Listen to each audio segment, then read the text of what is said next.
Hello friends, ये जो है कक्षा 11 वालों के लिए जीओसी का लेक्चर नंबर 7 है। इसके पहले आपने क्या पढ़ा है? Lecture number 6। लेक्चर नंबर 6 में आपने पढ़ा है, मतलब लेक्चर नंबर 6 में अंत में आपने कॉन्जुगेशन वगैरह के बारे में पढ़ा है। कौन सा conjugation? Pi sigma, pi conjugation, pi sigma, positive charge वगैरह, मतलब कुल मिला के जो है आपने कॉन्जुगेशन के बारे में पढ़ लिया है। पाई सिग्मा पाई कॉन्जुगेशन, और एक क्या पढ़ा है? लोन पेयर, सिग्मा और positive charge. Lone pair, sigma और पॉजिटिव चार्ज के बारे में पढ़ा है। अभी आप क्या पढ़ेंगे? अभी आप पढ़ेंगे रेजोनेंस की वजह से स्थायित्व के बारे में। लेक्चर नंबर 7 में आप क्या पढ़ेंगे? अनुनाद की वजह से स्थायित्व।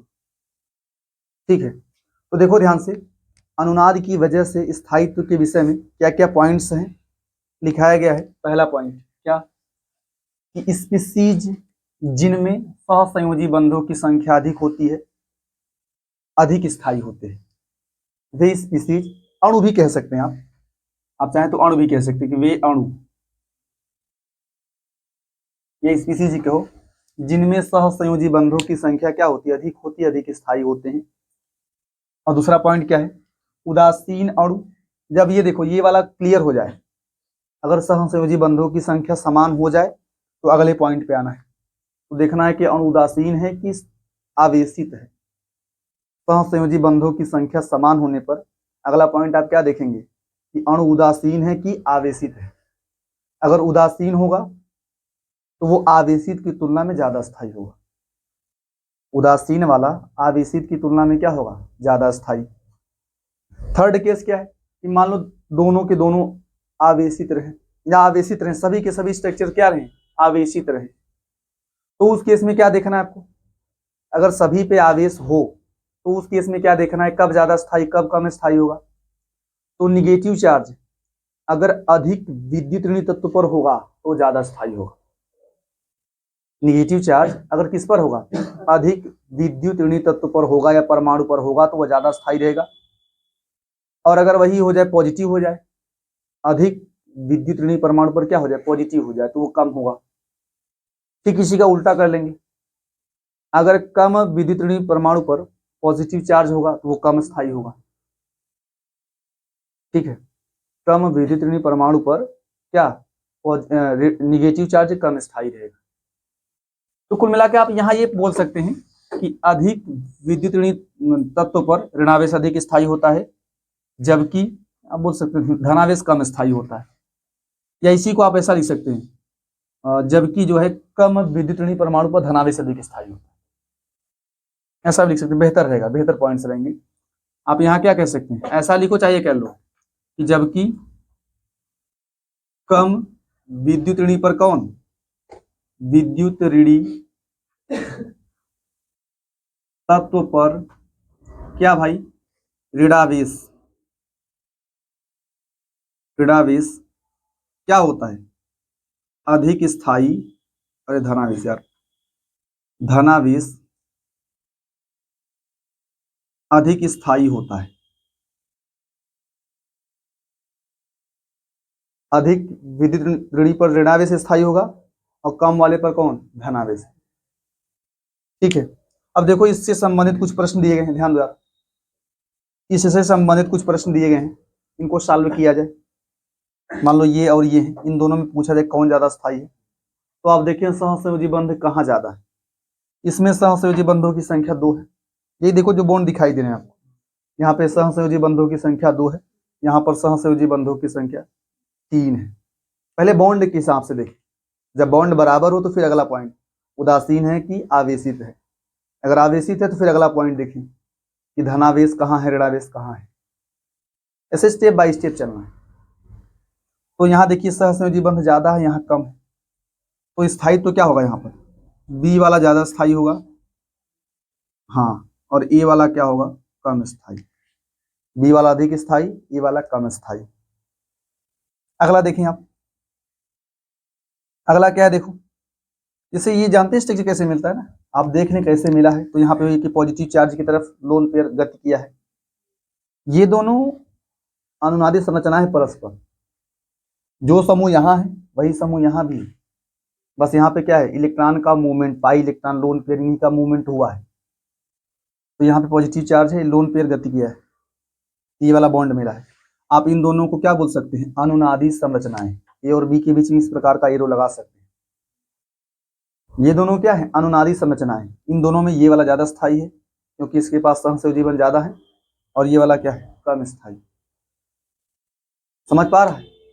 अगली बात देखिए, अगली बार देखो, ये दोनों देखो, यहाँ पे भी है ना कि पाई सिग्मा लोन पेयर का कंजुगेशन है, तो यहाँ पे क्या होगा, ये इधर जाएगा भाई, ये इलेक्ट्रॉन्स इधर जाएंगे, यहाँ आएगा निगेटिव, यहाँ आएगा पॉजिटिव, ये लोन पेयर आ जाएगा, तो यहाँ निगेटिव चार्ज मिलेगा, इसके बीच क्या मिलेगा, डबल बॉन्ड। यहाँ निगेटिव चार्ज, इसके बीच डबल बॉन्ड मिलेगा, और पॉजिटिव चार्ज किस पे आ जाएगा, एन पे। ये दोनों भी आपस में क्या है, अनुनादी संरचनाएं, रेजोनेटिंग स्ट्रक्चर्स हैं। अब इन दोनों में कौन ज्यादा स्थायी है, बॉन्ड देखें आप, यहाँ पे 3 बॉन्ड है, तो यहाँ पे भी कितने बॉन्ड है, सहसंयोजी बंधों की संख्या बराबर है, तो आपको दिखाई दे रहा है, वही देखो, यहाँ पे देखो 3 बॉन्ड, यहाँ भी 3 बॉन्ड। इसके बाद अभी आप आवेश देखें कि उदासीन है कि आवेशित है। ये देखो उदासीन है, इसमें कोई आवेश नहीं, धनावेश ऋणावेश कहाँ है, ये लोन पेयर थोड़ा ही भाई, आवेश दिखना चाहिए। तो ये उदासीन है और ये आवेशित है, तो कौन ज्यादा स्थायी होगा, ए वाला ज्यादा स्थायी होगा। तो जो यहाँ पे स्थायित्व लिखेंगे आप, स्थायित्व का जो क्रम होगा वो क्या होगा, ए वाला बी से ज्यादा स्थायी होगा। समझ पा रहे हैं? अब अगला पॉइंट देखो, पहले ये देखो, ये पाई सिग्मा लोन पेयर या निगेटिव चार्ज का कंजुगेशन है, पाई सिग्मा निगेटिव चार्ज। तो यहाँ पे क्या होगा, ये इधर जाएगा, कार्बन पे आएगा निगेटिव, इसके बीच क्या मिलेंगे, बॉन्ड मिलेंगे, लेकिन ऑक्सीजन पे कोई आवेश नहीं आएगा। लोन पेयर देगा तो आवेश आएगा, निगेटिव चार्ज की वजह से कोई आवेश नहीं आएगा, प्लस नहीं आएगा। अब देखो, ये दोनों ही आवेशित है। पहली बात देखो, सहसंयोजी बंध देखें आप, सहसंयोजी बंधों की संख्या 3 है और दोनों ही आवेशित है, कोई ऐसा उदासीन तो है नहीं। और जब दोनों ही आवेशित है, फिर कैसे चेक करें कि कौन ज्यादा स्थायी होगा, कौन कम स्थायी। आप देखें चार्ज, जो निगेटिव चार्ज है, यहाँ निगेटिव चार्ज ऑक्सीजन पे है और यहाँ निगेटिव चार्ज है कार्बन पर। जो ऑक्सीजन है वो कार्बन की तुलना में ज्यादा है ना विद्युतऋणी, अधिक इलेक्ट्रोनिगेटिव है कौन, ऑक्सीजन कार्बन की तुलना। तो यहाँ पे निगेटिव चार्ज ज्यादा स्थायी होगा और यहाँ पर क्या रहेगा, कम स्थायी। यहाँ पर निगेटिव चार्ज ज्यादा स्थायी होगा और यहाँ पर क्या रहेगा, कम स्थायी रहेगा। तो जो यहाँ स्थायित्व होगा वो किसका होगा, ए वाला ज्यादा स्थायी होगा, हाँ बी की तुलना में, ए वाला बी से ज्यादा स्थायी होगा। अब देखिए अगला, देखो अगली क्वेश्चंस देखें आप, देखो यहाँ क्या है, इन तीनों में देखना है कौन ज्यादा स्थायी है, कौन कम स्थायी है। सबसे पहले देखें आप सहसंयोजी बंधों की संख्या, क्या देखेंगे आप, सहसंयोजी बंधों की संख्या। यहाँ पे 4 सहसंयोजी बंध है, यहाँ पे 3 है, यहाँ पे 3, तो सबसे अधिक स्थायी ए वाला है। अब इन दोनों में देखा जाए, देखो यहाँ पे निगेटिव चार्ज 2 है, ये तो सेम है, यहाँ पे ऑक्सीजन पे निगेटिव, ऑक्सीजन पे निगेटिव, यहाँ पे भी निगेटिव, यहाँ पे भी निगेटिव।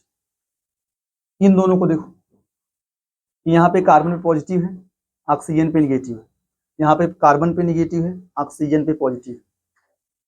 आपने क्या पॉइंट लिखा है कि अधिक इलेक्ट्रोनिगेटिव अगर होगा तो वहां पे निगेटिव चार्ज ज्यादा स्थायी होगा, अधिक इलेक्ट्रोनिगेटिव होगा तो निगेटिव चार्ज ज्यादा स्थायी होगा, और कम इलेक्ट्रोनिगेटिव पर पॉजिटिव चार्ज धनावेश ज्यादा स्थायी होगा। तो यहाँ वही है कि कम इलेक्ट्रोनिगेटिव कार्बन, इस पे पॉजिटिव चार्ज है, और अधिक इलेक्ट्रोनिगेटिव ऑक्सीजन है, वहां पे निगेटिव चार्ज। यहाँ पे ठीक उसका उल्टा हो गया कि अधिक इलेक्ट्रोनिगेटिव ऑक्सीजन पे पॉजिटिव चार्ज आ गया, तो कम स्थायी होगा ना, अधिक इलेक्ट्रोनिगेटिव ऑक्सीजन पे पॉजिटिव चार्ज और कम इलेक्ट्रोनिगेटिव कार्बन पे निगेटिव चार्ज। ठीक है, तो ये सबसे कम स्थायी होगा और सबसे अधिक ए होगा, फिर बीच में आपका बी आ जाएगा। तो यहाँ पे स्थायित्व तो क्या लिखेंगे आप, स्थायित्व तो लिखेंगे आप सबसे अधिक ए, उसके बाद कौन होगा, बी होगा, उसके बाद कौन होगा, सी। क्लियर है आप? अब देखो इन चारों को लिखना है स्थायित्व के घटते क्रम में। देखो सबसे पहले देखो बॉन्ड किसके पास ज्यादा है, यहाँ पे देखो 1 2 नहीं 2 1 3 1 4 1 5, बॉन्ड जो दिख रहा है वही गिने आप, 2 1 3 ना, 1 4 1 5, यहाँ पे 5 बॉन्ड है, यहाँ पे भी कितने बॉन्ड है, 5, गिन लो यार, 1 2 2 4 1 5, और बाकी इन दोनों में 4 4 बॉन्ड है। अरे यहाँ भी गिनो, 1 2 3 4 दिख रहा है, 4 4 बॉन्ड, यहाँ भी 4 बॉन्ड है, यहाँ भी 4 बॉन्ड, यहाँ 5 बॉन्ड, यहाँ 5 बॉन्ड। तो 5 जिसमें सहसंयोजी बंध ज्यादा रहेंगे ज्यादा स्थायी रहे, ये दोनों ए और बी वाले सी और डी से अधिक स्थायी रहे। लेकिन ए और बी में कौन ज्यादा स्थायी होगा, ए वाला ज्यादा स्थायी होगा, क्योंकि ये उदासीन, स्टेप बाय स्टेप चलना है यार। पहले बॉन्ड देखे, बॉन्ड बराबर हो तो फिर देखे कि आवेशित है कि उदासीन, फिर देखना है चार्ज वाली बात, दोनों चार्ज हो तो देखना है ना। तो ए और बी में जो ए आपका है उदासीन है और बी क्या है, आवेशित है, बंध तो समान है, तो उदासीन वाला क्या होगा, ज्यादा स्थायी होगा। तो सबसे अधिक ए होगा फिर बी होगा, सबसे अधिक ए फिर बी। अब इन दोनों में देखा जाए, ये दोनों के दोनों आवेशित हैं, बॉन्ड भी समान। यहाँ पे देखो कार्बन पॉजिटिव है, यहाँ पर कार्बन पे पॉजिटिव, ऑक्सीजन पे निगेटिव, और यहाँ पे उल्टा हो गया, कार्बन पे निगेटिव, ऑक्सीजन पे पॉजिटिव। तो क्या होगा, ऑक्सीजन पे निगेटिव ज्यादा स्थायी है और यहाँ ऑक्सीजन पे पॉजिटिव कम स्थायी है। तो सबसे अधिक ए होगा फिर बी होगा फिर सी होगा फिर क्या होगा, डी होगा। तो ध्यान दें आप, यहाँ स्थायी तो आप क्या लिखेंगे, सबसे अधिक ए फिर बी फिर सी फिर क्या आएगा, डी। समझ पा रहे हैं आप।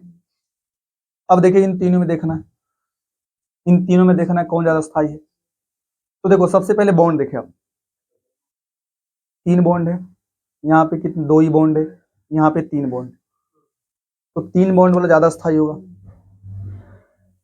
ए और सी बी की तुलना में ज्यादा स्थायी होंगे, ए और सी जो होंगे वो बी की तुलना में ज्यादा स्थायी होंगे।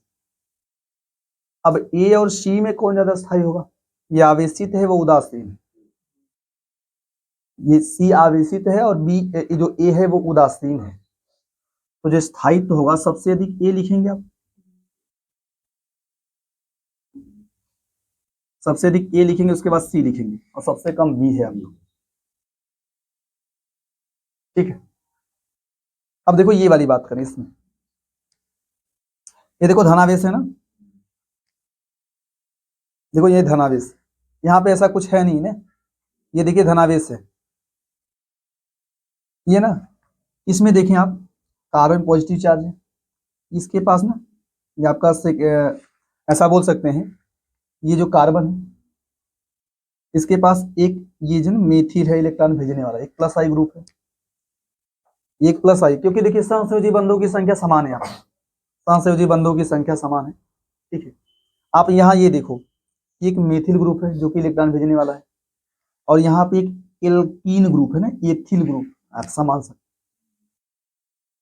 ये एल्कीन है ये मेथिल है, मेथिल प्लस आई ग्रुप है, और ये कौन सा है, ये माइनस आई ग्रुप है। एल्कीन इलेक्ट्रॉन खींचते हैं, आपको पता है कि नहीं, माइनस आई ग्रुप मैंने लिखवाया था, एल्कीन एल्काइन ये सब इलेक्ट्रॉन खींचते हैं, मेथिल एथिल ये सब इलेक्ट्रॉन भेजते हैं, तो ये इलेक्ट्रॉन भेजता है और ये इलेक्ट्रॉन खींचेंगे।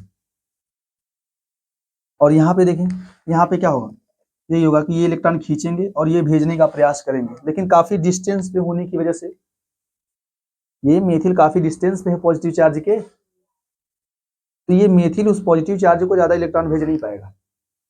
यहाँ तो ये नजदीक में खींचेगा, देखो खींचेगा तो ये भी और खींचेगा तो ये भी, दोनों वही ग्रुप है, डबल बॉन्ड वाला, डबल बॉन्ड की इलेक्ट्रॉन खींचेगा, लेकिन ये मेथिल इलेक्ट्रॉन भेजेगा। यहाँ पे मेथिल इसके पास में ज्यादा इलेक्ट्रॉन भेजेगा, थोड़ा स्थायी बनाएगा, और यहाँ पर क्या है, दूरी पर है, दूरी पर है ना, ज्यादा इलेक्ट्रॉन नहीं भेज पाएगा। तो इसमें स्थायी ज्यादा कौन होगा, ए। पॉजिटिव चार्ज को जितना इलेक्ट्रॉन दिया जाए उतना बढ़िया है। तो स्थायित्व तो क्या लिखेंगे आप लोग, यहाँ स्थायित्व के विषय में लिखेंगे, जो ए होगा वो बी की तुलना में क्या होगा, ज्यादा स्थायी। तो इसको ध्यान दें आप लोग, लिखो फटाफट।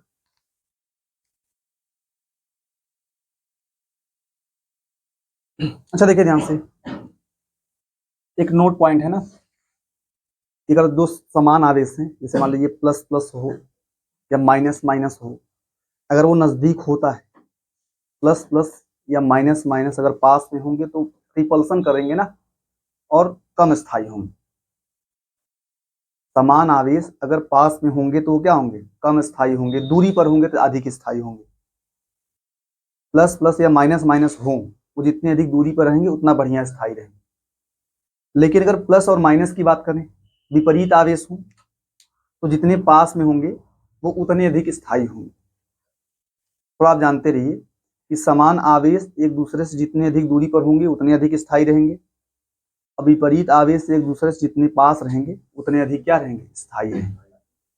तो देखो इसके विषय में एक बताया गया, जैसे मान लीजिए है, जैसे ए पर पॉजिटिव चार्ज, ए पर पॉजिटिव से निगेटिव चार्ज है, पॉजिटिव पॉजिटिव फिर निगेटिव है, और यहाँ पे क्या है, पॉजिटिव निगेटिव फिर पॉजिटिव। तो देखो ये पॉजिटिव निगेटिव तो है ठीक, दूरी है, पास में है, लेकिन ये पॉजिटिव पॉजिटिव पास में आ गया, ये प्लस प्लस आ गया है पास में ना, तो यहाँ क्या होगा, दूरी पर ज्यादा स्थायी रहेंगे, पास में कम स्थायी, तो ये कम स्थायी होगा। अगर इसकी बात करें तो यहाँ पे देखिए पॉजिटिव निगेटिव विपरीत आवेश, भाई विपरीत आवेश है ना, समान आवेश होंगे तो प्रतिकर्षित करेंगे, कम स्थायी रहेगा, अगर विपरीत आवेश है तो अधिक स्थायी रहेगा। समझ पा रहे हैं आप? इसी से संबंधित दो प्रश्न दिए गए, देखिए इनको सॉल्व किया जाए कि इनमें कौन ज्यादा स्थायी कौन कम स्थायी,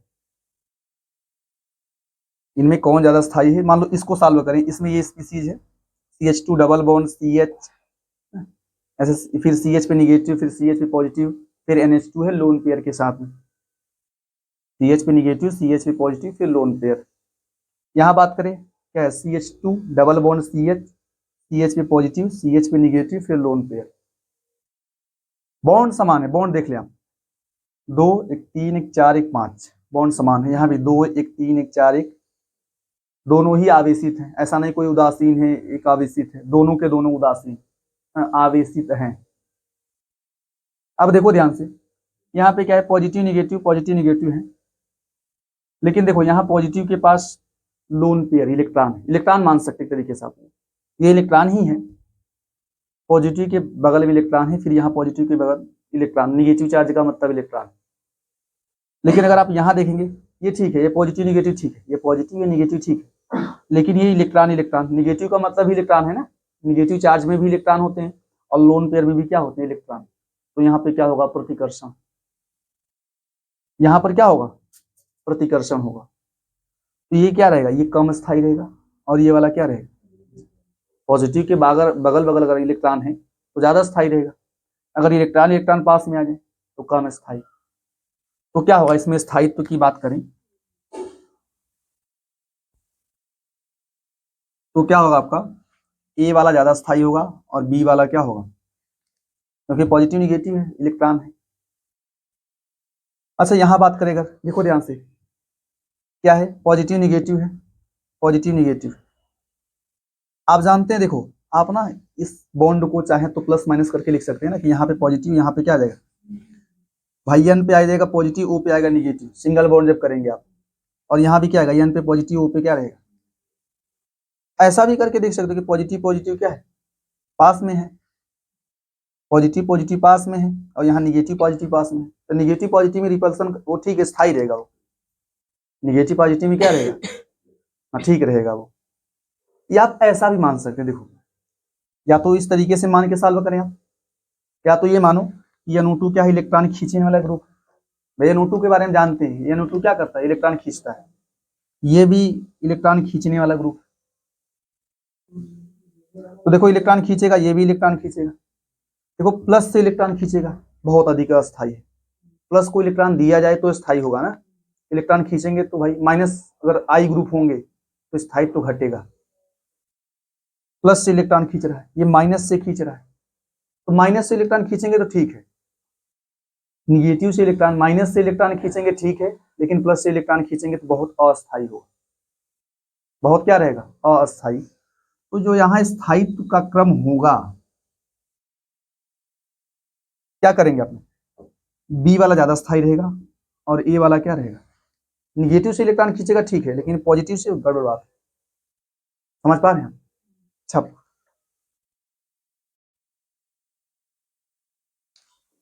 देखिए ध्यान से आप लोग, ये कुछ और प्रश्न दिए गए हैं ना, देखो अनुनाद के कारण स्थायित्व जो अभी आपने लिखा था उसमें कुछ और प्रश्न दिए गए। देखो अनुनाद में आपको सबसे पहले जानते रहे आप लोग ना, अनुनाद में आपने एक नियम पढ़ा है कि अधिक विद्युत ऋणी परमाणु पर क्या ऋणावेश ज्यादा स्थायी होता है और कम विद्युत ऋणी परमाणु पर ऋणावेश कम स्थायी होता है। इसको आप बोल सकते हैं ये है विद्युत ऋणात्मकता का नियम। यही क्या होता है आप लिख सकते हैं कि ये कौन सा नियम है, विद्युत ऋणात्मकता का नियम। उसको आप शॉर्ट में बोल सकते हैं ईएन, इलेक्ट्रोनिगेटिविटी रूल। इलेक्ट्रोनिगेटिविटी का नियम क्या है कि अधिक विद्युत ऋणी परमाणु पर ऋणावेश ज्यादा स्थायी होता है जबकि कम विद्युत ऋणी परमाणु पर धनावेश ज्यादा स्थायी होता है। ये बात है, तो ध्यान दें आप। एक है अष्टक नियम, इसको आप बोल सकते हैं ये अष्टक का नियम है। अष्टक नियम क्या है कि देखो अधिक, ये नियम ये बोलता है कि अधिक विद्युत ऋणी परमाणुओं पर भी धनावेश स्थायी हो सकता है, बस उनका अष्टक पूरा होना चाहिए। अभी तो आपने पढ़ा है कि अधिक, देखो अभी आपने क्या पढ़ा है कि अधिक विद्युत ऋणी परमाणु पर निगेटिव चार्ज होना चाहिए, कम पर क्या होना चाहिए, कम विद्युत ऋणी पर पॉजिटिव चार्ज होना चाहिए। लेकिन यहाँ बताया गया है कि अगर अष्टक सभी का पूरा है, अगर अष्टक पूरा है तो अधिक विद्युत ऋणी परमाणु पर धनावेश है तो वो भी चल जाएगा, बस अष्टक क्या होना चाहिए, पूरा होना चाहिए। जैसे एग्जांपल देखो, देखो ये देखो क्वेश्चन है, देखो यहाँ पे ना, यहाँ पे इस कार्बन पे प्लस है ना, प्लस इस कार्बन प्लस है, यहाँ पे कितने इलेक्ट्रॉन, 6 इलेक्ट्रॉन है। यही आपने लिखा है कि अपूर्ण अष्टक का मतलब यहाँ अष्टक पूरा नहीं है। इनका तो पूरा है, क्लोरीन का पूरा है लेकिन उसका पूरा नहीं, तो आप बोल सकते हैं कि यहाँ अष्टक पूर्ण नहीं है। ये जो कंपाउंड दिया गया है, जो बोल सकते हैं ना, जो भी आपके पास ये स्पीसीज है इसका अष्टक पूर्ण नहीं है। समझ पा रहे हैं? यहाँ पे क्लोरीन पे कोई आवेश नहीं,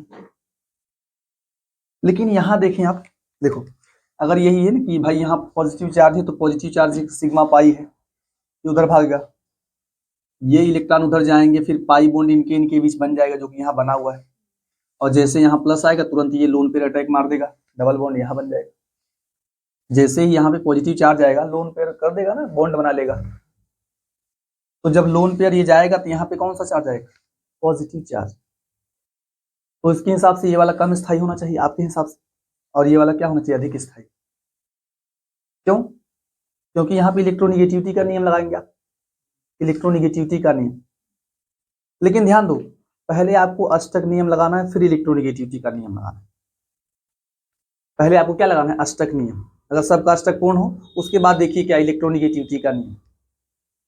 अगर अष्टक नियम और इलेक्ट्रोनिगेटिविटी का नियम दोनों में तुलना हो रही हो, दोनों में तुलना हो रही हो तो आप अष्टक नियम को ज्यादा मान्यता देंगे और इलेक्ट्रोनिगेटिविटी को कम। अष्टक नियम और ईएन का जो नियम है, इलेक्ट्रोनिगेटिविटी का नियम है, इन दोनों में किसको ज्यादा महत्व दिया जाएगा, अष्टक नियम। तो यहां वही हो रहा है ना, अष्टक तो पूर्ण है लेकिन इलेक्ट्रोनिगेटिविटी के नियम के खिलाफ है। इसमें आप देखेंगे कार्बन जो है डबल बॉन्ड आ गया है, कितने बॉन्ड, 2 बॉन्ड है, 3 इधर एक ऊपर, 4 बॉन्ड अष्टक पूर्ण है। और यहाँ इसका भी अष्टक पूर्ण है, देखो भले से पॉजिटिव चार्ज है लेकिन अष्टक पूरा है भाई। 4 4 4 डबल बॉन्ड में 4 इलेक्ट्रॉन, 8 इलेक्ट्रॉन, अष्टक तो पूरा है लेकिन इलेक्ट्रोनिगेटिविटी के नियम के खिलाफ है। इलेक्ट्रोनिगेटिविटी के नियम के अनुसार जो है इस पे निगेटिव चार्ज होना चाहिए, अगर होना चाहिए तो आपको बताया गया है ना। यहाँ देखो अष्टक पूर्ण नहीं है, यहाँ पे अष्टक पूर्ण नहीं है और प्लस कार्बन पे, ये ठीक है, कम इलेक्ट्रोनिगेटिव यहाँ प्लस कार्बन पे, और यहाँ पे जो है अधिक इलेक्ट्रोनिगेटिव क्लोरीन पे प्लस आ गया है। यहाँ पे अष्टक पूर्ण नहीं है, यहाँ पे अष्टक क्या है, पूर्ण है। तो अगर अष्टक पूर्ण वाली बात हो जाए और इलेक्ट्रोनिगेटिविटी के नियम की बात आ जाए तो आप किसको ज्यादा मान्यता देंगे, अष्टक पूर्ण वाली बात। तो इस केस में ये ज्यादा स्थायी होगा और ये वाला क्या होगा, कम स्थायी। समझ तो पा रहे हैं ना यार, नियम के अनुसार ये ज्यादा स्थायी होना चाहिए क्योंकि कार्बन प्लस है, और ये कम स्थायी होना चाहिए क्योंकि क्लोरीन पे प्लस है। क्लोरीन तो इलेक्ट्रोनिगेटिव है कार्बन की तुलना, लेकिन अष्टक पूरा नहीं था ना यहाँ पे, और यहाँ पे अष्टक क्या है, पूर्ण है। तो ये जो है क्या होगा, सेकेंड वाला ज्यादा स्थायी होगा। अगर स्थायित्व की बात कर लें तो सेकेंड वाला ज्यादा स्थायी होगा और फर्स्ट वाला क्या होगा, कम स्थायी। क्लियर हो पा रहे हैं? अब देखो ये 3 है। अब इन तीनों में सबसे पहले तुम अष्टक देखो, फिर बाद में इलेक्ट्रोनेगेटिविटी देखना है। अष्टक नियम फिर क्या देखना है? इलेक्ट्रोनेगेटिविटी का नियम। अष्टक नियम देखो, इस कार्बन का देखो प्लस है, अष्टक पूरा नहीं है। इस कार्बन प्लस है, प्लस का मतलब कितने इलेक्ट्रॉन? 6। यहाँ अपूर्ण अष्टक। यहाँ पे देखो n के पास प्लस तो आया है, n के पास प्लस तो आया है, लेकिन अष्टक क्या है? पूर्ण है। क्यों? n के बाहरी कोष में देखो, n के बाहरी कोष में कितने? 5 इलेक्ट्रॉन, एक निकाल दिया है, प्लस मान लो आया तो एक निकाल दिया, 4 बचे हैं, 2 इधर बॉन्ड 2 इधर बॉन्ड, अष्टक पूर्ण है। 4 बॉन्ड बना लिया है कुल मिला, एक एक H के साथ बॉन्ड बनाया है और 2 इधर, यहाँ अष्टक पूरा है यहाँ। और कार्बन का भी अष्टक पूर्ण है देखो, तो यहाँ कार्बन का अष्टक पूर्ण नहीं था, यहाँ कार्बन का अष्टक पूरा है। ठीक है, बाकी सबका अष्टक पूरा है। अब यहाँ देखें, यहाँ भी देखो ऑक्सीजन में पॉजिटिव चार्ज है ऑक्सीजन में पॉजिटिव चार्ज, लेकिन ऑक्सीजन का देखेंगे ना अष्टक पूरा है। कैसे पूरा है भाई? भाई बाहरी कोष में 6 होता है 6 इलेक्ट्रॉन होता है बाहरी के, प्लस का मतलब 5 ही बचा, जिनमें से 3 ने बॉन्ड बनाया है और 2 बच गया है। 3 दूनी 6, 6 2, 3 इलेक्ट्रॉन 2 इधर एक इधर बॉन्ड बनाया है, 6 इलेक्ट्रॉन इधर हो गए, 2 इधर, अष्टक पूरा है। भले से ही पॉजिटिव चार्ज है, लेकिन अष्टक क्या है? पूरा है। यहाँ अष्टक पूर्ण नहीं है, तो ये दोनों अष्टक पूरा होने की वजह से इलेक्ट्रोनेगेटिविटी के खिलाफ चले जाएंगे। अष्टक पूर्ण होने की वजह से ये इलेक्ट्रोनेगेटिविटी नियम के विरुद्ध जो है स्थायी हो जाएंगे, क्योंकि इलेक्ट्रोनेगेटिविटी का नियम क्या बोलता है कि अधिक विद्युत ऋणात्मक परमाणु पर निगेटिव चार्ज ज्यादा स्थायी होना चाहिए। यही तो है इलेक्ट्रोनेगेटिविटी का नियम, यही है कि अधिक विद्युत ऋणात्मक परमाणु पर ऋणावेश ज्यादा स्थायी होगा, प्लस बहुत कम स्थायी होगा। यहाँ तो प्लस आ गया है, उसका नियम के खिलाफ है, लेकिन अष्टक नियम का पालन कर रहे हैं, तो अष्टक नियम को ज्यादा मान्यता दिया जाएगा। ये दोनों ज्यादा स्थायी होंगे और ये वाला सबसे कम स्थायी। ठीक है, अब इन दोनों में कौन ज्यादा स्थायी होगा? दोनों का अष्टक पूरा है। यहाँ देखो पॉजिटिव चार्ज n पे है, यहाँ O पर है। बताओ पॉजिटिव चार्ज कौन कम स्थायी होगा? O वाला कम स्थायी होगा। O और n में n कम इलेक्ट्रोनेगेटिव है और O ज्यादा इलेक्ट्रोनेगेटिव है, तो यहाँ पे प्लस बहुत कम स्थायी होगा, और यहाँ पे प्लस क्या होगा भाई? क्योंकि ये ज्यादा इलेक्ट्रोनेगेटिव है, यहाँ पे प्लस सबसे कम स्थायी और यहाँ पर ज्यादा स्थायी। तो ये यहाँ जो स्थायित्व का क्रम लिखेंगे आप, क्या लिखेंगे? स्थायित्व का जो क्रम लिखेंगे आप, सबसे अधिक स्थायी क्या सेकेंड होगा। ये दोनों ज्यादा स्थायी होंगे इस वाले से, क्योंकि अष्टक पूरा है। अब इन दोनों में भी सेकेंड ज्यादा स्थायी है, उसके बाद थर्ड है, और सबसे कम कौन है? क्लियर हो पा रहे हैं आप? बहुत इंपॉर्टेंट है, इन नियम को ध्यान रखें आप। इसके बाद अगला क्या पढ़ेंगे आप? अगला आप पढ़ेंगे मीसोमेरिक प्रभाव या अनुनाद प्रभाव। अभी आपने अनुनाद प्रभाव के बारे में थोड़ा पढ़ा है कि अनुनाद में कॉन्जुगेशन होना चाहिए, और अनुनाद प्रभाव में पाई इलेक्ट्रॉन गति करते हैं। पाई इलेक्ट्रॉन या लोन पेयर क्या करते हैं? गति करते हैं। अभी आपको यही जानना है कि मीसोमेरिक प्रभाव तथा अनुनाद प्रभाव में क्या डिफरेंस है, क्या दोनों समान है? देखो अनुनाद जानते हैं ना, अनुनाद की प्रक्रिया में पाई इलेक्ट्रॉन्स या लोन पेयर, इन दोनों का जो स्थान होता है डिफरेंट होता है। मैंने आपको ये बता दिया है, अगर लोन पेयर कॉन्जुगेशन में है तो उसको भी पाई इलेक्ट्रॉन ही कहा जाता है। लोन पेयर अगर कॉन्जुगेशन में होगा तो उसे आप क्या बोल सकते हैं? Pi electron. तो आप कुल मिला के ये बोल सकते हैं कि अनुनाद की प्रक्रिया में किसका स्थानांतरण होता है? Pi electron. पाई बॉन्ड में पाई इलेक्ट्रॉन होंगे ही, और लोन पेयर तभी लोन पेयर का स्थानांतरण तभी होगा जब वो कॉन्जुगेशन में होगा। अगर कॉन्जुगेशन में है तो पाई इलेक्ट्रॉन। तो आप बोल सकते हैं कि इसमें क्या होता है? पाई इलेक्ट्रॉनों का क्या होता है? स्थानांतरण, एक स्थान से कहाँ जाते हैं? दूसरे स्थान। अब किसके द्वारा? अनुनाद के द्वारा। रेजोनेंस में यही होता है ना। देखो आप देखेंगे यहाँ पे कॉन्जुगेशन क्या है? Pi sigma lone pair conjugation मिल रहा है, पाई सिग्मा लोन पेयर। तो यहाँ पे जानते हैं कि जो पाई इलेक्ट्रॉन होंगे लोन पेयर से दूर इधर आएंगे ना, ऐसा होगा ना। ये ऑक्सीजन इलेक्ट्रॉन देगा क्योंकि लोन पेयर इलेक्ट्रॉन देगा इसको, तो ये इलेक्ट्रॉन भेज रहा है, ये इलेक्ट्रॉन क्या कर रहा है? भेज रहा है। लेकिन अगर आप नीचे देखें तो नीचे क्या हो रहा है? अगर आप इस NO2 में देखिए डबल बॉन्ड O है, फिर ये सिंगल बॉन्ड बनाया हुआ है। यहाँ पे कॉन्जुगेशन क्या है, कॉन्जुगेशन देखो पाई सिग्मा पाई, लेकिन यहाँ पे बॉन्ड O की तरफ टूटेगा क्योंकि O की इलेक्ट्रोनेगेटिविटी क्या है, ज्यादा है, तो ये जो है इलेक्ट्रॉन इधर जाएंगे। समझ पा रहे हैं आप लोग ना यार? यहाँ पे लोन पेयर इलेक्ट्रॉन देगा, ये किसके द्वारा, कॉन्जुगेशन के थ्रू इलेक्ट्रॉन देगा, संयुग्मन के थ्रू ही इलेक्ट्रॉन देता है, और ये संयुग्मन के थ्रू ही इलेक्ट्रॉन खींच रहा है। लेकिन कुल मिला के आपको ये समझना है कि ये इलेक्ट्रॉन दे रहा है और ये इलेक्ट्रॉन क्या कर रहा है, यहाँ से खींच रहा है। तो ध्यान दें, अगर कॉन्जुगेशन या रेजोनेंस बोल दो, यही तो है रहा रेजोनेंस, यही तो है यार रेजोनेंस, पाई इलेक्ट्रॉन का स्थानांतरण हो रहा है भाई, चाहे वो ये भी पाई इलेक्ट्रॉन ही है, ये आपका हो रहा है रेजोनेंस। अगर रेजोनेंस जो है वो रेजोनेंस की प्रक्रिया में इलेक्ट्रॉन को दिया जाए या लिया जाए, या ऐसा बोले आप लोग, इलेक्ट्रॉन को देने वाले ग्रुप या लेने वाले ग्रुप, रेजोनेंस की प्रक्रिया में इलेक्ट्रॉन को देने वाले या भेजने वाले या आकर्षित करने वाले, खींचने वाले ग्रुप जो है वो कार्बन के अलावा कोई अन्य हो। ये कार्बन नहीं है ना इलेक्ट्रॉन भेज रहा है, कार्बन नहीं, ये भी इलेक्ट्रॉन खींच रहा है, कार्बन नहीं। कार्बन के अलावा अगर कोई भी परमाणु या समूह अनुनाद के द्वारा इलेक्ट्रॉन को खींचता है या भेजता है, तो उस प्रभाव को उसी, भाई है रेजोनेंस, ये क्या है, रेजोनेंस, इसी को कहा जाता है मेसोमेरिक प्रभाव। अगर अनुनाद के द्वारा, रेजोनेंस के द्वारा कोई परमाणु या परमाणु समूह, जो कि वो कार्बन नहीं होना चाहिए, अगर वो इलेक्ट्रॉन भेजता है या इलेक्ट्रॉन खींचता है, तो उसे कहा जाता है मेसोमेरिक प्रभाव। अगर यही, ध्यान दें, अगर यही आपका हो जाए CH2 डबल बॉन्ड CH, फिर डबल बॉन्ड CH, और यहाँ पे फिर सिंगल बॉन्ड, ऐसा हो जाए, यहां तक सेम था ना, यहां तक मान लो ये आ जाए डबल बॉन्ड CH2 आ जाए, या यहीं तक रहने दो, यहीं तक रहिए, क्या दिक्कत है, आगे मत जाइए। तो यहाँ पे क्या होगा देखो, अरे यार पाई सिग्मा ना,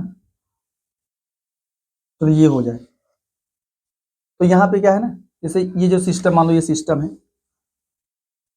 तो यहाँ पे जो है ये जो कार्बन इलेक्ट्रॉन भेज भी सकता है, मतलब यहाँ दो तरीके हैं ना यार, ये इलेक्ट्रॉन भेज भी सकता है और इलेक्ट्रॉन क्या कर सकता है, खींच भी सकता है।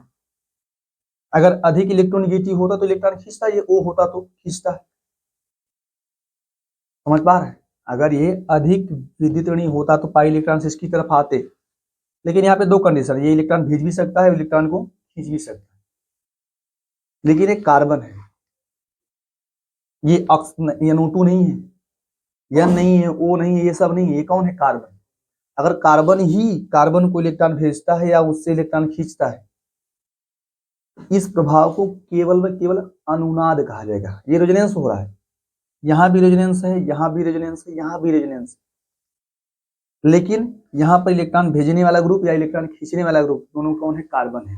कार्बन ही कार्बन को इलेक्ट्रॉन देता है या खींचता है, तो उसे आप बोलेंगे ये क्या है, अनुनाद। वो सभी के सभी अनुनाद हैं, ये भी रेजोनेंस है, ये भी रेजोनेंस है, दोनों क्या है, रेजोनेंस, अनुनाद है। लेकिन ये केवल अनुनाद है,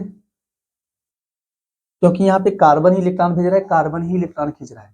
कार्बन के अलावा अगर कोई भी परमाणु या समूह इलेक्ट्रॉन भेजता है, खींचता है, जैसे कार्बन खुद ही है, अगर इनको इलेक्ट्रॉन भेजने वाला ग्रुप कार्बन न होकर कोई और भी हो, कुछ भी हो जाए, चाहे इलेक्ट्रॉन भेजे चाहे खींचे, कार्बन ना हो बस, तो इसी अनुनाद को आप बोल सकते हैं क्या, इसी अनुनाद प्रभाव को आप क्या बोल देंगे, मेसोमेरिक प्रभाव।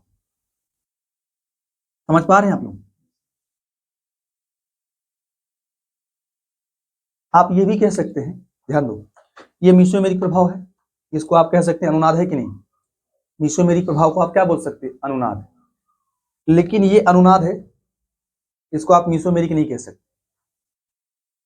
जैसे ये अनुनाद प्रभाव था, आपने मेसोमेरिक कहा, तो अगर आप मेसोमेरिक के हिसाब से देखें, जितने भी मेसोमेरिक इफेक्ट हैं वहां पे कॉन्जुगेशन होगा ही होगा, बगैर कॉन्जुगेशन के इलेक्ट्रॉन थोड़ा खींच लेगा। बस डिफरेंस ये है कि वहां कोई नॉन कार्बन होगा, कार्बन नहीं होगा जो इलेक्ट्रॉन खींचेगा, भेजेगा, इलेक्ट्रॉन खींचने वाला या भेजने वाला ग्रुप कोई कार्बन नहीं होगा, कोई और परमाणु या समूह हो सकता है, कोई और परमाणु या समूह हो सकता है। लेकिन अगर कार्बन ही कार्बन को इलेक्ट्रॉन दे खींचे उससे, तो आप उसको बोलेंगे केवल व केवल रेजोनेंस हुआ है, केवल व केवल क्या, रेजोनेंस। तो जितने भी मीसोमेरिक प्रभाव हैं वो अनुनाद प्रभाव हो सकते हैं, कॉन्जुगेशन होगा वहां भी, लेकिन सभी अनुनाद प्रभाव जो है वो मीसोमेरिक प्रभाव, समझ पा रहे हैं ना। मीसोमेरिक के अंतर्गत अनुनाद आ जाता है, लेकिन अनुनाद के अंतर्गत ऐसा नहीं, मीसोमेरिक आ भी सकता है, नहीं भी आ सकता है। अगर कार्बन ही हो तो फिर नहीं है, तब वो मीसोमेरिक नहीं होगा। कार्बन के अलावा कोई और आ रहा है तो फिर है वो मीसोमेरिक। समझ पा रहे हैं? तो आप लिख सकते हैं क्या कि सभी मीसोमेरिक प्रभाव, सभी मीसोमेरिक प्रभाव अनुनाद हो सकते हैं या अनुनाद प्रभाव हो सकते हैं।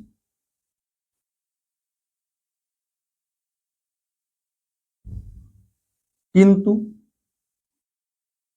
सभी अनुनाद प्रभाव, अनुनाद प्रभाव मीसोमेरिक प्रभाव, मेरिक प्रभाव नहीं हो सकते। समझ पा रहे हैं आप लोग ना भाई? क्लियर हो पा रहे हैं आप लोग? देखो आपको बता दूं मैं कि जो मीसोमेरिक प्रभाव नहीं होता है, अक्सर ये इसमें मतलब है मीसोमेरिक प्रभाव, ऐसा बात नहीं, ये मीसोमेरिक प्रभाव है, अनुनाद भी है मीसोमेरिक भी है। ये केवल केवल क्या है, ये केवल केवल अनुनाद है। जो मीसोमेरिक प्रभाव होता है अक्सर बेंजीन रिंग में देखा जाता है। कहाँ देखा जाता है? बेंजीन रिंग में देखा जाता है। कौन? मीसोमेरिक प्रभाव। अच्छा देखो ध्यान से, मैं आपको ये बता दे रहा हूं। देखो जैसे मान लो यहां कोई कह दे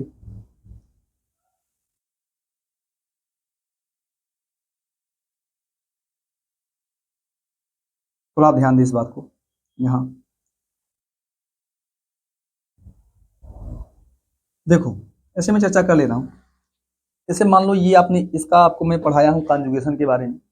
ये कॉन्जुगेशन है कि मान लो ये इलेक्ट्रॉन खींच रहा है इधर, ये भेज रहा है, मतलब ऐसा हो रहा है कॉन्जुगेशन है, रेजोनेंस हो रहा है। क्या हो रहा है? रेजोनेंस। लेकिन ये मीसोमेरिक प्रभाव नहीं, क्योंकि कार्बन ही कार्बन को इलेक्ट्रॉन भेज रहा है। इलेक्ट्रॉन खींचने वाले ग्रुप, इलेक्ट्रॉन भेजने वाले ग्रुप सब कार्बन ही है, कोई दूसरा परमाणु नहीं। लेकिन अगर आप यहां बात करेंगे ना,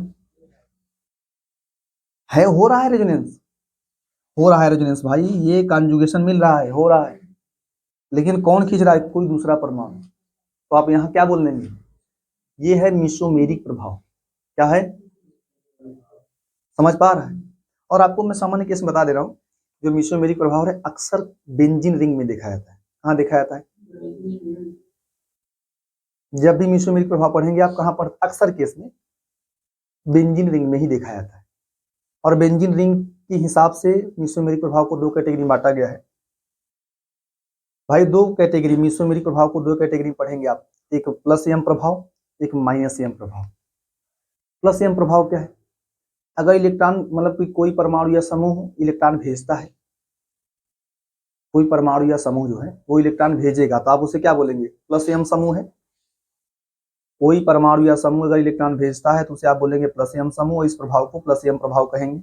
अगर कोई परमाणु या समूह इलेक्ट्रॉन खींचता है, अपनी ओर खींचेगा, तो आप उसे क्या बोलेंगे? हाँ, माइनस एम समूह, और इस प्रभाव को माइनस एम प्रभाव कहा जाएगा, माइनस एम प्रभाव कहा जाएगा। जैसे देखो एग्जांपल, ये इलेक्ट्रॉन भेज रहा है ना, ये OH इलेक्ट्रॉन भेज रहा है, देख लो, तो आप इसको बोल देंगे ये कौन सा है? ये प्लस एम समूह। कौन समूह है? और इस प्रभाव को आप प्लस एम प्रभाव कह सकते हैं। कौन सा प्रभाव? जब इलेक्ट्रॉन भेजेंगे तो प्लस एम प्रभाव, और जब इलेक्ट्रॉन खींचेंगे माइनस एम प्रभाव। और प्लस एम प्रभाव को पहचानने का बेस्ट तरीका है, तुम देख लो, अगर लोन पेयर्स वगैरह हैं, अगर किसी परमाणु या समूह पर लोन पेयर्स हैं, निगेटिव चार्ज वगैरह हैं, तो इलेक्ट्रॉन भेजेगा, ले तो सकता नहीं। अरे आप जानते हैं यार, कॉन्जुगेशन में आपने पढ़ा है, लोन पेयर्स वगैरह होंगे तो इलेक्ट्रॉन नहीं खींच सकता, पॉजिटिव चार्ज होगा तो खींच लेगा। तो अगर लोन पेयर्स हैं, निगेटिव चार्ज है, तो इस केस में वो क्या कर सकता है? वो इलेक्ट्रॉन भेजेगा ही भेजेगा। तो आप उसे बोलेंगे प्लस एम समूह। क्या बोलेंगे, प्लस एम समूह। और अगर लोन पेयर्स वगैरह नहीं है, जैसा कि इस प्रकार दिख रहा है तो, ठीक है, तो आप यहाँ क्या बोलेंगे, माइनस एम। समझ पा रहे हैं ना, इसको लिखो फटाफट।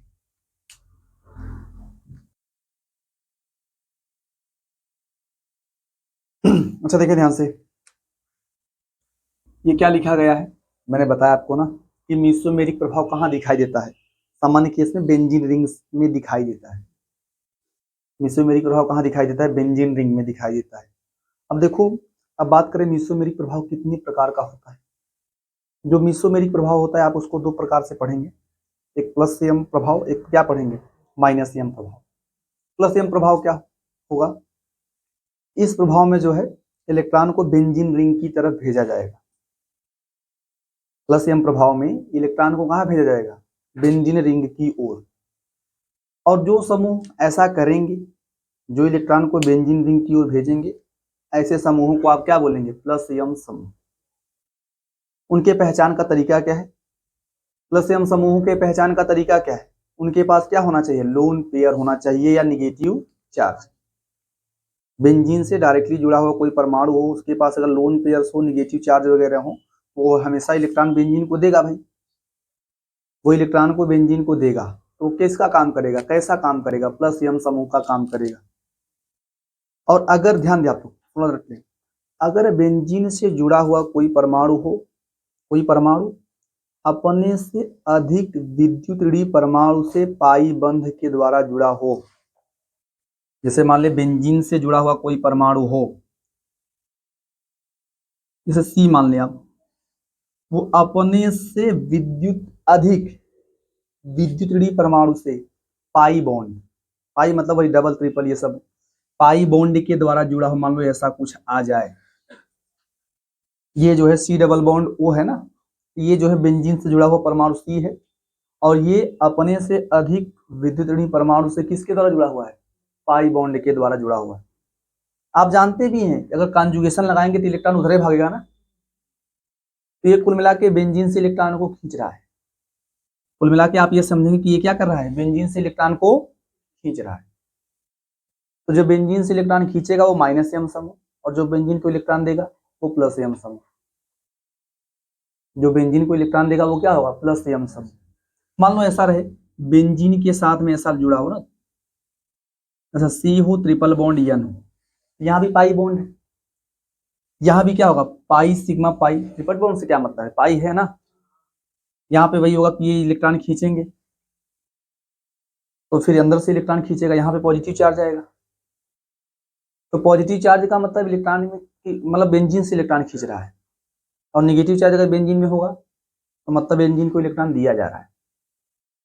बेंजीन रिंग में अगर पॉजिटिव चार्ज आ रहा है तो इसका मतलब क्या है कि वहां इलेक्ट्रॉन, पॉजिटिव चार्ज है तो वहां से इलेक्ट्रॉन खींच रहे हैं, और निगेटिव चार्ज है तो वहां इलेक्ट्रॉन भेज रहे हैं। अब देखो कौन से समूह इलेक्ट्रॉन भेजेंगे, कौन से समूह इलेक्ट्रॉन खींचेंगे, उसके पहचान का तरीका बता दिया गया है, और नाम भी बताया कि जो समूह बेंजीन को इलेक्ट्रॉन देंगे उन्हें प्लस एम समूह। हाँ, किसके द्वारा, रेजोनेंस के द्वारा अगर इलेक्ट्रॉन देंगे तो, रेजोनेंस के थ्रू इलेक्ट्रॉन देंगे तो प्लस एम समूह, और खींचेंगे तो माइनस एम समूह। किसके थ्रू, रेजोनेंस के ही थ्रू खींचेंगे। तो यही बताया गया। देखो तो ये बताया ना कि मीसोमेरिक प्रभाव सामान्य केस में बेंजीन रिंग में दिखाई देता है। मीसोमेरिक प्रभाव दो प्रकार का होता है, प्लस एम प्रभाव, माइनस एम प्रभाव। प्लस एम प्रभाव क्या है, वे परमाणु या समूह जो इलेक्ट्रॉन को बेंजीन रिंग की ओर भेजते हैं प्लस एम समूह कहलाते हैं, और इस प्रभाव को क्या कहा जाता है, प्लस एम प्रभाव कहा जाता है। नहीं लिख पाएगा आप लोग। और इस प्रभाव को आप क्या बोलेंगे, और इस प्रभाव को प्लस एम प्रभाव कहा जाता है। ठीक है, प्लस एम प्रभाव कहा जाता है। देखो यदि बेंजीन रिंग से सीधे जुड़े, डायरेक्ट जो परमाणु जुड़ा है उसके पास क्या हो, परमाणु या परमाणु समूह पर निगेटिव चार्ज हो, लोन पेयर वगैरह हो, तो आप उसे प्लस एम समूह कह सकते हैं। जैसा कि लिखा गया ये सब प्लस एम समूह, ओ पे निगेटिव चार्ज है, इलेक्ट्रॉन देगा, यहाँ पे भी क्या है, लोन पेयर है, इलेक्ट्रॉन भेजेंगे, यहाँ भी लोन पेयर्स वगैरह है, ये सब क्या करेंगे, बेंजीन को इलेक्ट्रॉन भेजेंगे। हाइड्रोजन की बात करने, मान लो बेंजीन के ऊपर लगा हुआ एक्स ना हाइड्रोजन, ये भी क्या करेंगे, इलेक्ट्रॉन भेजेंगे। एक्स लगे हों, वो भी लोन पेयर होगा ना इन पे भाई, इन पे लोन पेयर होगा। अब आगे बात करें, ध्यान दो कि माइनस एम प्रभाव क्या है, वे परमाणु या समूह जो इलेक्ट्रॉन को बेंजीन से दूर, बेंजीन रिंग से दूर अर्थात अपनी ओर बोल दें आप, अपनी ओर खींचेंगे ना, उससे दूर करके अपनी ओर खींच लेंगे। इलेक्ट्रॉन को बेंजीन रिंग से दूर अर्थात अपनी ओर खींचते हैं, माइनस एम समूह कहलाते हैं। और इस प्रभाव को आप क्या बोलते हैं, माइनस एम प्रभाव। अब देखो बताया गया है कि कैसे पहचानेंगे कि वो माइनस एम समूह, बहुत इंपॉर्टेंट पॉइंट है। माइनस एम समूह कैसे पहचानेंगे, यदि बेंजीन रिंग से कोई परमाणु जुड़ा हो, डायरेक्टली जुड़ा हो परमाणु हो, और वो अपने से अधिक विद्युत ऋणात्मक परमाणु से पाई बॉन्ड के द्वारा जुड़ा हो, तो ये समझ ले कि वो क्या है, माइनस एम समूह का काम करेगा। समझ पा रहे हैं आप लोग ना? या कॉन्जुगेशन जानते हो, कॉन्जुगेशन भी जानते हो आप लोग। इलेक्ट्रॉन अगर मान लो इधर भेजेंगे तो बेंजीन से इलेक्ट्रॉन खींचेंगे तो वो माइनस एम का काम करेगा, इलेक्ट्रॉन खींचेगा तो माइनस एम का काम करेगा। तो माइनस एम समूह क्या है, जैसे मान लो ये तुम्हारे सी ट्रिपल बॉन्ड है ना, CHO है, COOH है, और ये आपका है, ये भी आपका कीटोन ही, C डबल बॉन्ड O, जो कीटोन ही R है, ये भी किसका काम करेगा, इलेक्ट्रॉन खींचेगा, क्योंकि C ना जुड़ा हुआ है O से, जुड़ा हुआ है O से यार। ये कीटोन वगैरह, कार्बोक्सिलिक समूह वगैरह, ये सब किसका, एसिड हैलाइड वगैरह, ये सब किसका काम करते हैं, इलेक्ट्रॉन खींचने का काम करते हैं बेंजीन रिंग से। ठीक है, तो आप इनको माइनस एम समूह कह सकते हैं। अच्छा एक चीज ध्यान दो आप, देखो इससे अगर यहाँ बात करें, थोड़ा ध्यान दें आप मेरी बातों को, अगर यहाँ बात करेंगे तो पाई पाई सिग्मा लोन पेयर का कॉन्जुगेशन है, ये इलेक्ट्रॉन इधर जाएगा ना, लोन पेयर इलेक्ट्रॉन भेजेगा, तो निगेटिव चार्ज यहाँ आएगा। इसको आप अगले स्ट्रक्चर में बनाइए, RH नहीं बनाना है, रियल हाइब्रिड नहीं बनाना है, बस रेजोनेंस दिखा दो बस। यहाँ आपको आपको दिखाना है कि क्या क्या हो रहा है।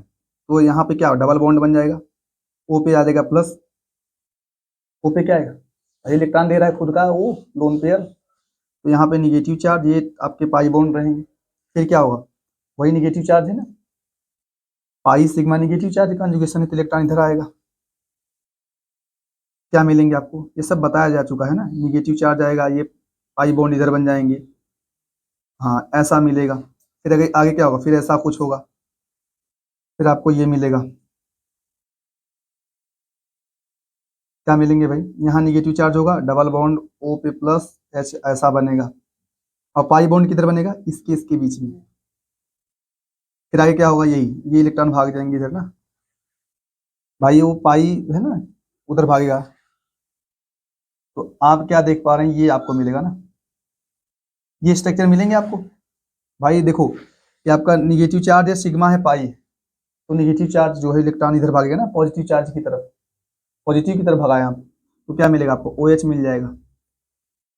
क्लियर हो पा रहे हैं आप? ये तो मैंने बनवाया है आपको यार, देखिए निगेटिव चार्ज भेज रहा है, ऐसे वहां ठीक ऐसा इसका भी होगा, इसका भी ऐसा भेजेंगे आप, तो क्या मिलेगा, इस प्रकार के स्ट्रक्चर्स आपको मिलेंगे। डबल बॉन्ड X हो जाएगा, X पे क्या आएगा प्लस, X पे आपका प्लस आएगा, और यहाँ पे निगेटिव चार्ज, फिर ऐसे घुमा लेंगे अपना, घुमा लेंगे ना, ऐसे घुमा लेंगे, जैसे यहाँ घुमा ठीक वैसे ही घूमेगा। तो अच्छा देखो ध्यान से, आप ये जानते हैं, मान लो ये कोई ग्रुप OH लगा हुआ है, OH लगा हुआ है, इसके सापेक्ष ये पोजीशन क्या है, आर्थो है, मैंने आपको बताया था यार।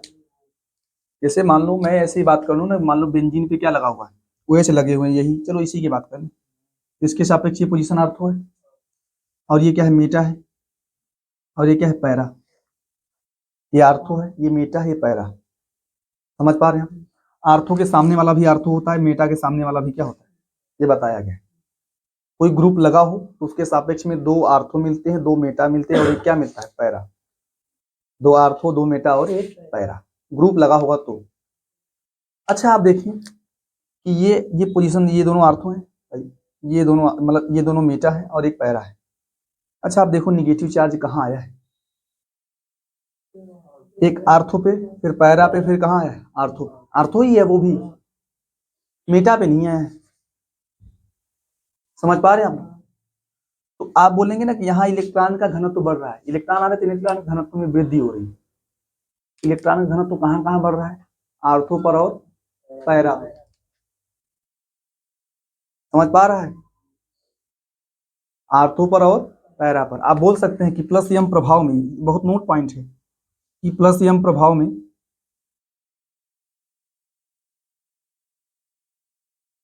बेंजीन रिंग में इलेक्ट्रॉन के घनत्व में वृद्धि होती है। प्लस एम प्रभाव में क्या होती है, बेंजीन रिंग में, यहाँ आ रहा है नहीं यार, जब नहीं बता देंगे आप। प्लस एम प्रभाव में बेंजीन रिंग में इलेक्ट्रॉन के घनत्व में क्या होती है, इलेक्ट्रॉन घनत्व बढ़ता है। भाई इलेक्ट्रॉन आया, निगेटिव चार्ज आया, बढ़ा है, इलेक्ट्रॉन के घनत्व में वृद्धि होती है, वृद्धि होती है।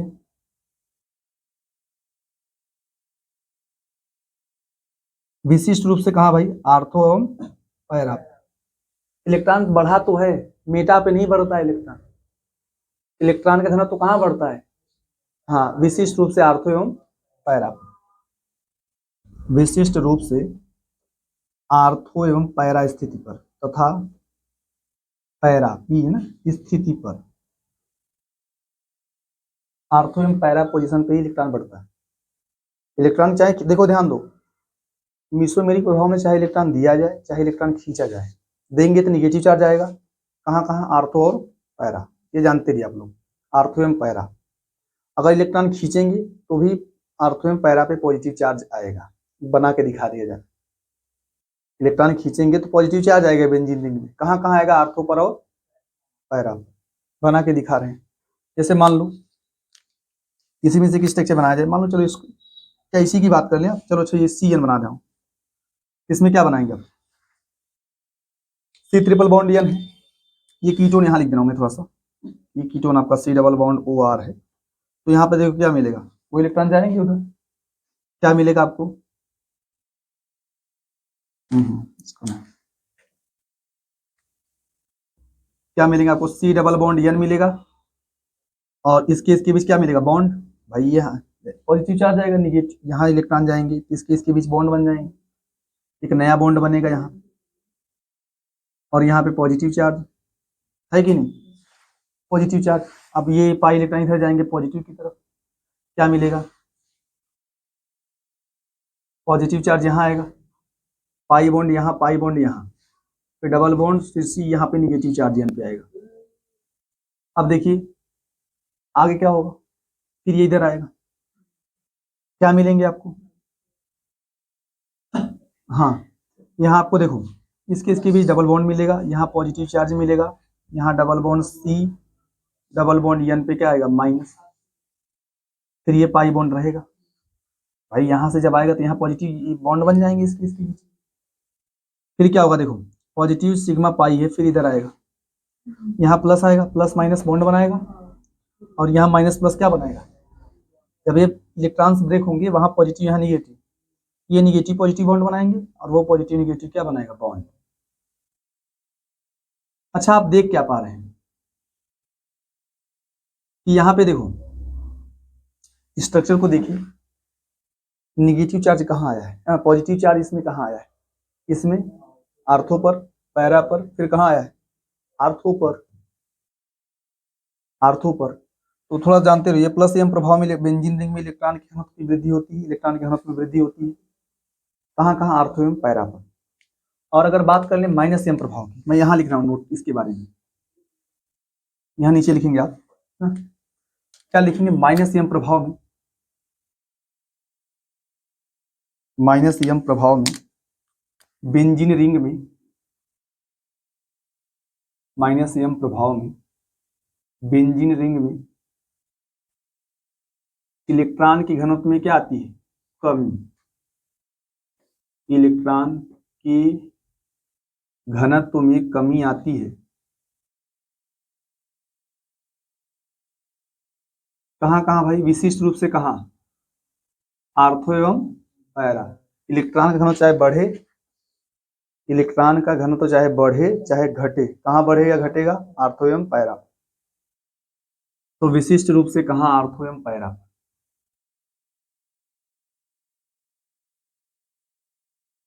रूप से आर्थो तथा पैरा स्थिति पर। अब इसका बना लेंगे ना, इसमें तो कोई दिक्कत नहीं, बना लेंगे आप नीचे वाले से, अच्छा बोर्ड।